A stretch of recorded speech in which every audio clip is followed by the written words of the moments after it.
Chapter 34, relationships between objectives and policy. So when I talk about objectives are what the economy, what the government, what the business wants to achieve over a period of time. Yeah. That is what an objective is.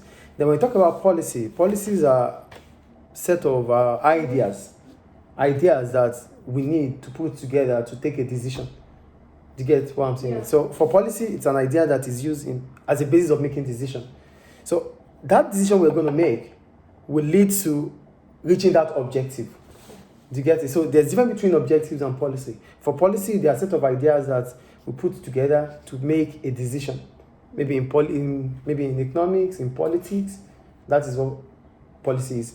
And for objective itself, it's about wanting to achieve certain aim, certain goal over a period of time. I think the point is clear. Yes.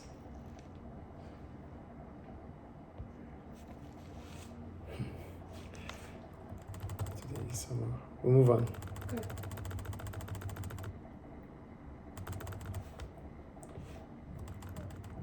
Okay. Impact of policy measures on macroeconomic objective, right? Right? Yeah. Okay. Yes. Okay. Like I said, governments use policy instruments to achieve their macroeconomic objectives. The policy used will depend on the economic circumstances at that time. Ideally, a government will want to promote economic growth, keep inflation and unemployment down, prevent a large deficit on the current account, and protect the environment. These are all macroeconomic objectives. But for government to achieve these things, government needs instrument policies.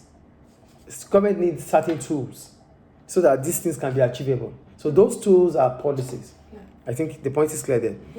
So the use of fiscal policy, monetary policy, and supply side measures will have an impact on economic variables such as inflation and economic growth.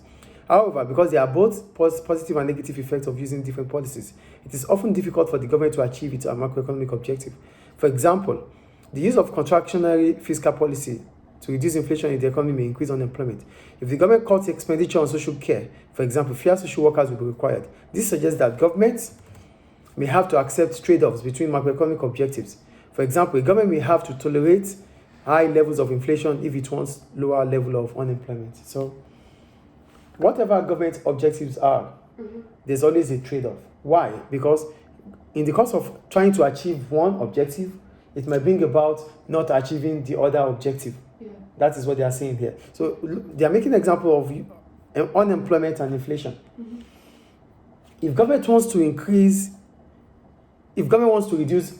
inflation, it is necessary that government should look into increasing unemployment. Yeah. So that means government should find a way in which unemployment would increase within the economy. Yeah. And for unemployment to increase within the economy, government might use contractionary fiscal policy, like increasing taxes.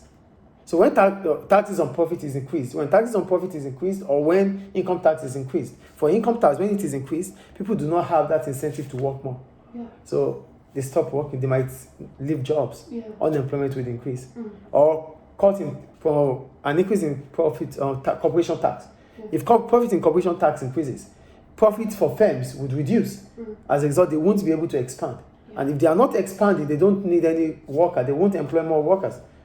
They would rather reduce the workforce. Yeah. So reducing the laying off workers means that some workers will not have jobs. Some workers will lose income.